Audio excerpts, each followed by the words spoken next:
চাওক সঁচাকৈ বঁটাখন পাই মই সুখী অনুভৱ কৰিছোঁ তথা লগতে আনন্দ অনুভৱ কৰিছোঁ।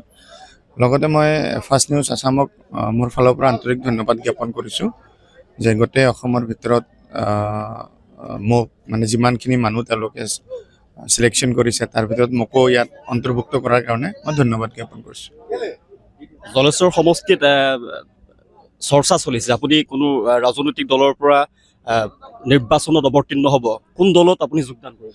চাওক এইটোতো যোগদান কাৰ্যসূচীটো আমি ভাবি আছোঁ জলেশ্বৰত হয় সঁচাকৈ এইবাৰ 2026 চনৰ আহিবলগীয়া যোনটো বিধানসভা নিৰ্বাচন সেই নিৰ্বাচনত মই অংশগ্ৰহণ কৰিম বুলি ৰাইজৰ এক বিপুল দাবী আছে জলেশ্বৰ সমষ্টিৰ যুৱ সমাজৰ মাজত।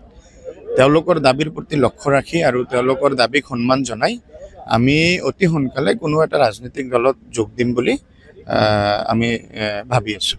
চাওক সঁচাকৈ বঁটাখন পাই মই সুখী অনুভৱ কৰিছোঁ তথা লগতে আনন্দ অনুভৱ কৰিছোঁ।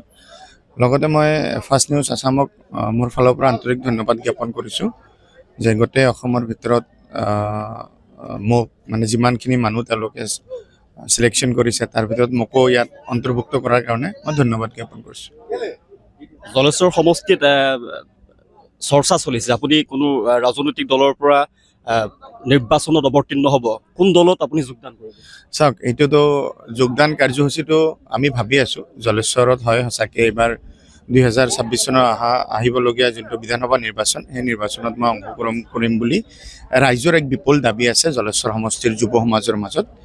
তেওঁলোকৰ দাবীৰ প্ৰতি লক্ষ্য ৰাখি আৰু তেওঁলোকৰ দাবীক সন্মান জনাই আমি অতি সোনকালে কোনো এটা ৰাজনৈতিক দলত যোগ দিম বুলি আমি ভাবি আছোঁ।